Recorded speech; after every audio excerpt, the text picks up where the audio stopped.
Yo, what is going on, guys? Hope you are well, wherever you are, whatever the damn time. Welcome back to another YouTube video. And today I thought I'd just provide you a general update on how things are going post-show and also run you through my push day as well. It's been a while since I've done one of these videos. We ain't going to waste any more time. Let's get straight into it. So, first of all, post-show, how am I feeling? Well, we're now 6 weeks post-show. I am 13 pounds up from my last stage weight at my last show, which was 97.3 kilos morning of the show. Waking up now around 103.5 kilos. So about 6 kilos or 13 pounds up. And this is by far the best I've handled any post show that I've done. And you would kind of expect that as you just go through bodybuilding, the more experience you get. If you want to spend a long time in bodybuilding, you obviously just want to learn as much as possible and improve every single time you go through every single phase. So every prep you do will probably be better than the last, right? Or every off season that you do will be better than the last. And it's no different with this post show. I have got to a place where I feel recovered, but I haven't exceeded that to the point where it's impacted things like my appetite, for example. I also think what's been really good about this post-show phase for me is keeping expenditure in a really good place. And although I am prioritizing building more tissue, I still have that thought about my health or just being a little bit more health conscious and trying to be a little bit more versatile. So, and understanding that me doing, at the minute, I'm doing 100 minutes of cardiovascular work a week is not going to impact my ability to build muscle. It's probably only going to enhance it. And it's only going to make me feel better day to day.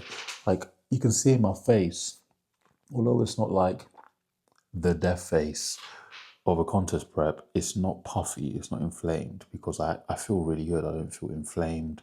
I don't feel watery. I just feel pretty recovered and strong in the gym. But I think having that expenditure in a really good place for me has helped big time. And then also as well, just obviously not having a huge rate of gain post show.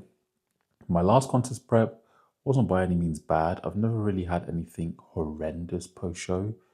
But my last contest prep, by this point, looking back at videos and looking back at data, I was about 2 or 3 kilos heavier than what I am now, obviously with less muscle as well. And I believe my stage weight was a little bit lighter as well on my final show that I'd done in 2023. So the weight difference was definitely larger, and I was a little bit more watery in my last post show phase that I had done. So it's definitely improved from there. And also, just appetite is in a really good place. And it should be, you'd expect it to be 6 weeks post show. But I think a lot of people, they almost try to escape the feeling of hunger. And don't get me wrong, I'm not as food focused, but I still look forward to every single meal. I still almost get a bit buzzed about the prospect of eating post workout. And I'm trying to sustain that for as long as possible. And one of the guys that I've been watching, so Jack Kinsey Clout, I always mess up his name, man. I don't know if he actually watches his videos, but I always fuck up his name, so I apologize. But he's now 11 months post show, and he was talking about how he's still hungry. And I kind of want to get to that point because it just gives you so much runway. Maybe not 11 months, but just if you can sustain that appetite for a long period of time, it really does help. So, anyway, that's how I'm feeling post show. The rest of this year for me now is looking pretty quiet. I did just get back from down south with some family, spent some time with B, my mum, sister, Bryony's family, and that was great. It was wholesome. That was kind of yes, I've got a couple of events, but in terms of big travel, there's not too much that's going to be going on my part for the rest of the year. And it's a bit of I want to say slower, but not really. I've got a Loyal Kana concert coming up at the end of this month with my sister, and I'm going to be cooking Christmas dinner for family and Bryony as well. But in terms of travel, I guess it's not as mad. So a bit quieter, I guess. That's good. I mean, whilst I was away, although it's obviously great to see family, I am a huge homebody. So I just like my routine. I like my office. I like space. I just typical kind of bodybuilder, but I think I'm just that way inclined. I am naturally quite introverted, so I do just like getting on with what I need to get on with and that sort of thing. But it is important to still do those things. Enjoy some good food as well with family, and yeah, had a great time away. Most people now are obviously finished with their contest prep season, and it's just a case of getting people settled into their off season if they're post show, and if they are off season, just keeping their eyes on the prize, keeping that eye on the ball when it comes to staying locked in for their off season, especially because the timelines are a lot longer. And then obviously people will be starting their preps for the 2026 season very soon, like within the next month or so, especially if you're competing in the earlier shows in 2026, right? So there is only really a small window between when shows are on and when shows aren't on. But for me, next year is going to be a busy year with clients, which I'm super excited about, and that's going to involve more travel, which I can't wait to do, to be honest. So anyway, let's get into this push day. So I now have 2 rotations of this push day. Both rotations start with ab work. So I'll do an ab crunch. I'm basically going to play this because I can actually watch it with you guys, right? So I do an ab crunch to start off with. And speaking of ab work as well, I'll try and aim for a movement in my, well, I don't aim for, I do a movement in my program where I bring my rib cage down to my pelvis. Then I have a movement that brings my pelvis towards my rib cage. So I just want to get strong at doing both of those different kinds of movements. And then I also have an isometric hold, which is basically like a side plank. So I do a side plank for my obliques. That will be my ab work in the gym. Outside of the gym, I'm doing planks, just standard bodyweight planks, and I'm incrementally raising the time that I'm doing those for.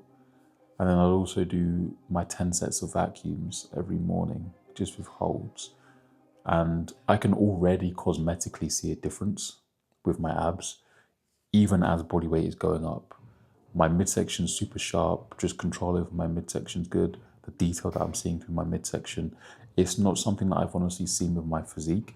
And this is only with 6 weeks of following this regimen, right? So I can only imagine what it will be like doing this across a year. With my ab exercise on this push day though, I'll do 3 sets of an ab crunch. I use this hoist machine, which is all right. I just don't use my legs under the pad because I feel like I just get a little bit too much support from my legs when I do that. I really want to make sure that everything's coming from me bringing my rib cage down to my pelvis. That's what I really want to have, that movement. And then my side plank is just 20 to 30 seconds each side, just hold to essentially failure. That's just 3 sets as well. So 6 sets of abs. With this second rotation as well, it is involving a machine press at a prime incline. I just do 2 sets on here. So first set, I load the middle peg because I feel strong, fresh. It's gonna be a little bit easier for me to get this short. And obviously with the prime kit, you have the blessing of being able to change the resistance profile of the machine. In my other rotation, I start off with an incline dumbbell press, which is actually going really well. I believe, actually, this session, I was kind of forced into adding another rotation because I'd basically injured my lat in my leg day before this. So I think I just got like a minor tear in my lat from RDLs. So I didn't want to risk using dumbbells. So I basically just introduced a different rotation here. So yeah, use the prime press instead, and honestly really happy with how it felt, and I'm honestly already looking forward to getting back on it this week because I am filming this obviously like a week after I'd done this session. I did go back to the dumbbells, but for my next push day, I will be going back to this press, and I'm honestly really excited about it. This second set felt really good. Just being able to load that stretch is just, yeah, awesome. You'll notice with the first set as well, I paused midway through the set for no reason other than the fact that it was like uncomfortable on my hand. I found like a weird spot on my hand where I was getting like this burning sensation for whatever reason.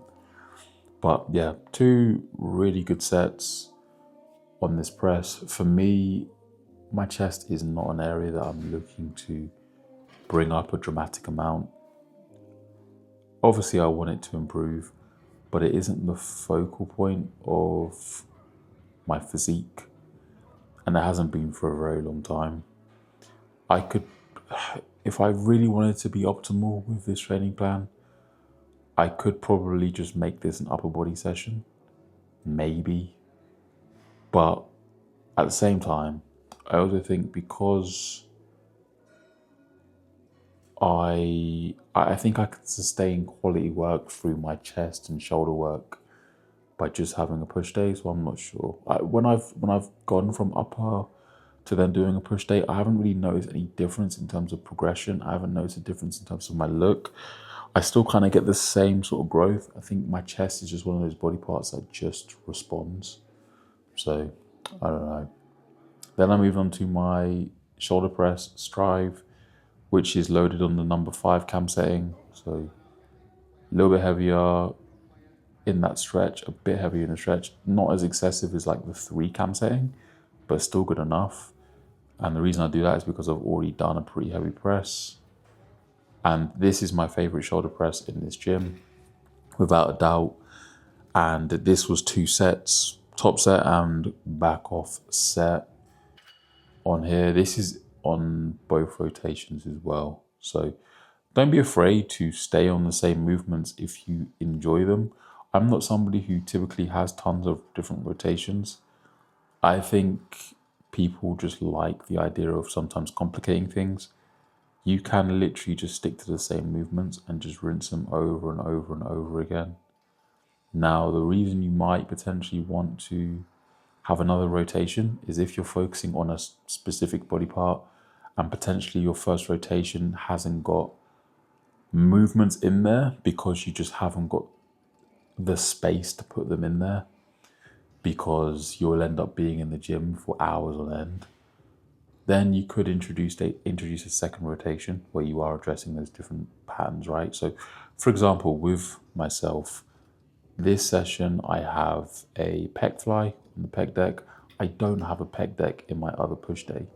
Again, because chest just isn't a huge focal point for me.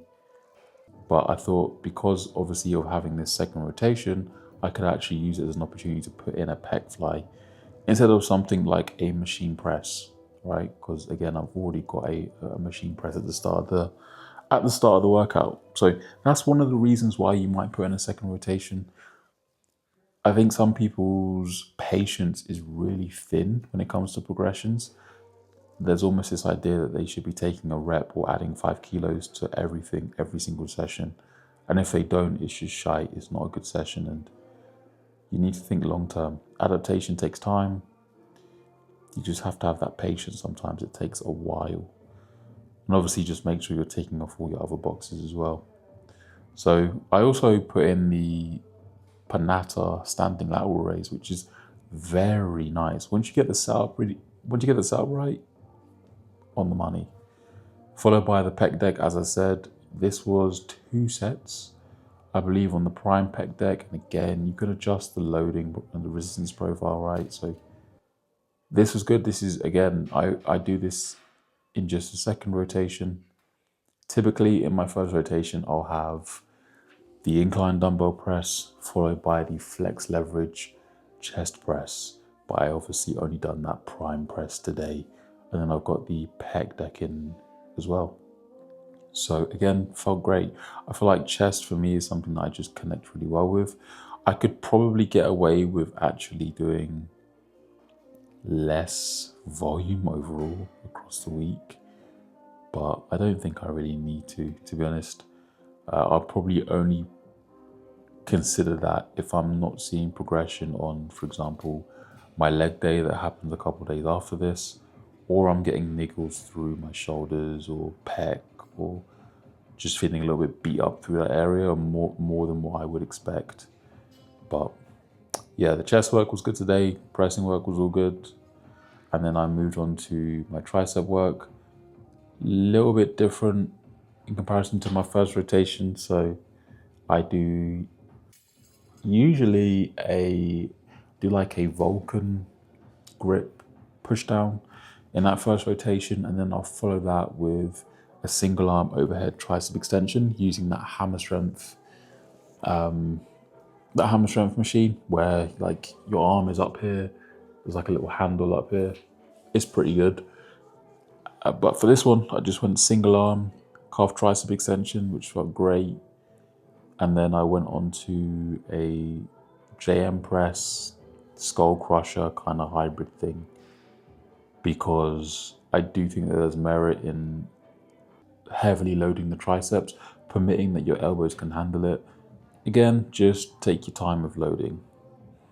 So I think as well, one of the things I always think about with triceps, it was actually this post made by Dante Trudell, and it was a post about Cedric McMillan, and he spoke about how he helped him with his training for the New York Pro, and Dante had not been training anybody for a while at this point, and Cedric approached him and asked him to help him with his training. He was like, right, but you got to listen to every single damn thing that I tell you to do. No alterations, no nothing else. And he mentioned about doing like heavy close grip bench, like heavy dips, just loading the triceps with a lot of weight, moving away from your like rope push downs and that sort of thing, which I'm not saying they don't work, but I think there's just merit to treating your tricep work like your chest work or like your shoulder work with heavy compound lifts.